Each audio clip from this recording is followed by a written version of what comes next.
नमस्कार। सेंसेक्स और Nifty share market में 12 अगस्त की मार्केट समरी के इन चार्ट्स को देखिए।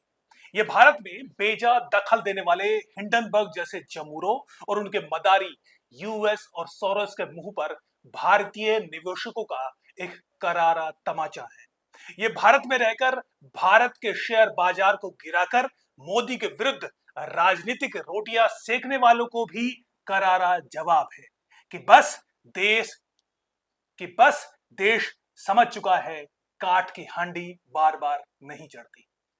क्या मतलब है इन चार्ट्स का, आइए समझते हैं।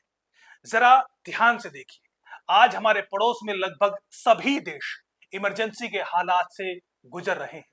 अफगानिस्तान, पाकिस्तान, मालदीव्स, श्रीलंका, बर्मा, बांग्लादेश, सभी देश तबाही की संभावनाओं पर खड़े हैं।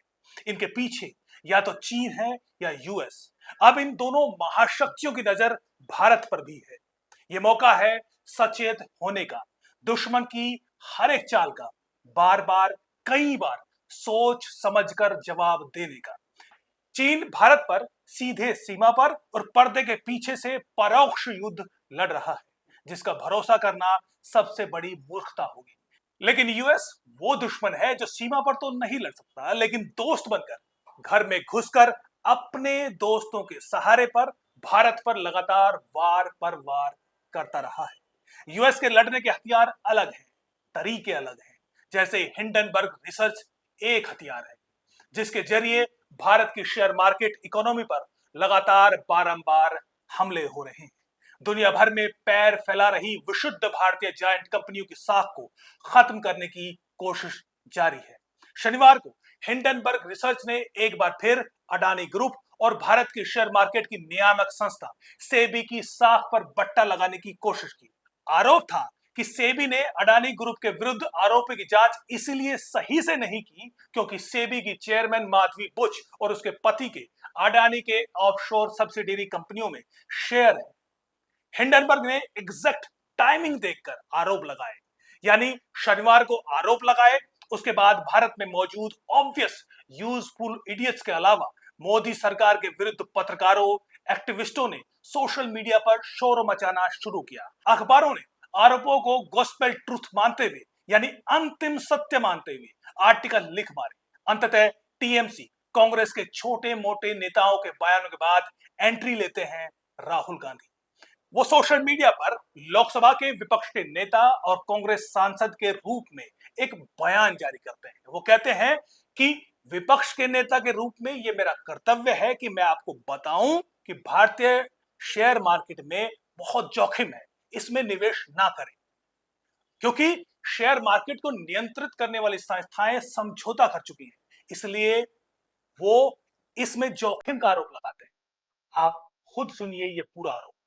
Over the last few years, larger and larger numbers of people have been investing in India's stock market.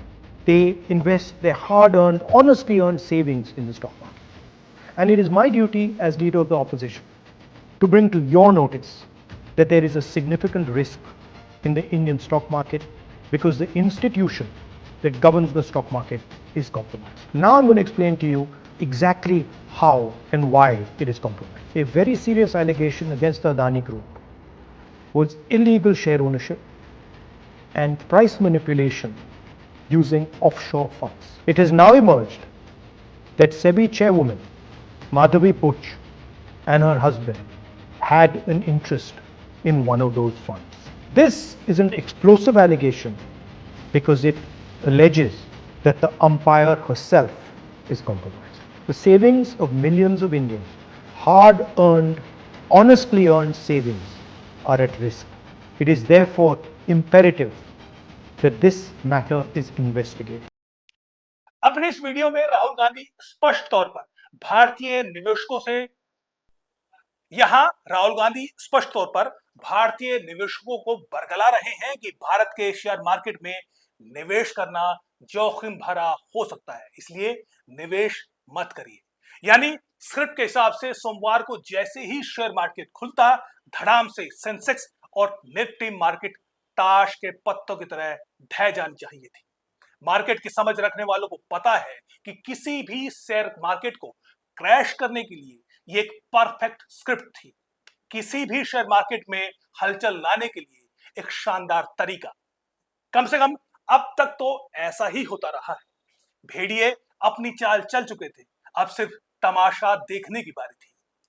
लेकिन बदलते भारत की बानगी देखी। सोमवार को शेयर मार्केट खुला, लेकिन इस बार निवेशकों का विश्वास अपने बाजार पर इतना दृढ़ था, इतना मजबूत था कि शेयर मार्केट क्रैश होना तो दूर, आम दिनों में ऊपर नीचे होने वाले अनुपात जितना भी शेयर के भाव नहीं गिरे, बल्कि उल्टे जमकर निवेश हुआ।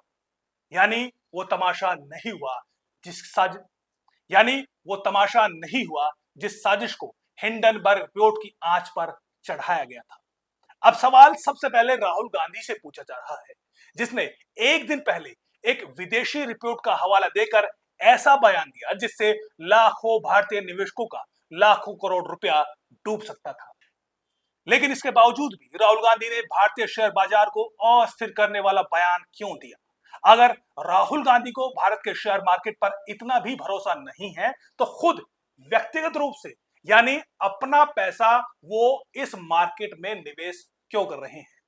हाल ही में चुनाव के दौरान चुनाव आयोग को दिए गए एक एफिडेविट के आंकड़ों को देखें तो पता चलता है कि राहुल गांधी ने अपनी कुल घोषित संपत्ति का लगभग 43% हिस्सा भारतीय शेयर बाजार में निवेश कर रखा है, जिससे यह साबित होता है कि भारतीय बाजारों में उनका काफी भरोसा है, यानी उनको कोई जोखिम दिखाई नहीं देता। एफिडेविट के मुताबिक 15 मार्च 2024 तक उनके पास 4.3 करोड़ रुपए के शेयर, 3.8 करोड़ रुपए के म्यूचुअल फंड और 15 लाख रुपए के गोल्ड बॉन्ड्स में निवेश था।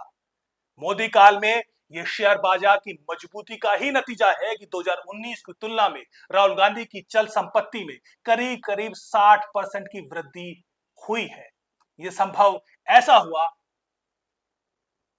संभव इसलिए हुआ क्योंकि भारतीय अर्थव्यवस्था सभी मुश्किलों के बावजूद, सभी बाहरी दबावों के बावजूद इतना अच्छा प्रदर्शन कर रही है। लेकिन इसके बावजूद भी वो डर पैदा कर रहे हैं, खुदरा निवेशकों को शेयर खरीदने से हतोत्साहित कर रहे हैं। क्यों? क्या उन पर किसी का दबाव है? जवाब उनको देना चाहिए। इधर बीजेपी का कहना है कि राहुल गांधी अपने विदेशी आकाओं की सेवा कर रहे हैं, जो एक कमजोर और अस्थिर भारत को देखना चाहते हैं। हिंडनबर्ग में किसका इन्वेस्टमेंट है आपको मालूम है? जॉर्ज सोरोस का। यह महाशय कौन है जो भारत के खिलाफ नियमित प्रोपेगेंडा चलाते हैं? इंडिया डेमोक्रेसी नहीं है, इंडिया सेफ नहीं है, वगैरह वगैरह।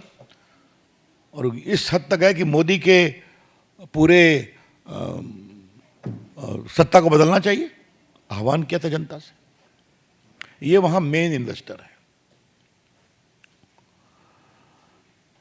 लेकिन सवाल पूछना कांग्रेस पार्टी से, क्या चाहते हैं आप? चाहते क्या है आप? देश मोदी के से नफरत करते हुए कांग्रेस पार्टी आज हिंदुस्तान से नफरत करने लगी है। In their pathological hatred against Narendra Modi ji, led by Mr. Rahul Gandhi and his friends, toolkit gangs, Congress party today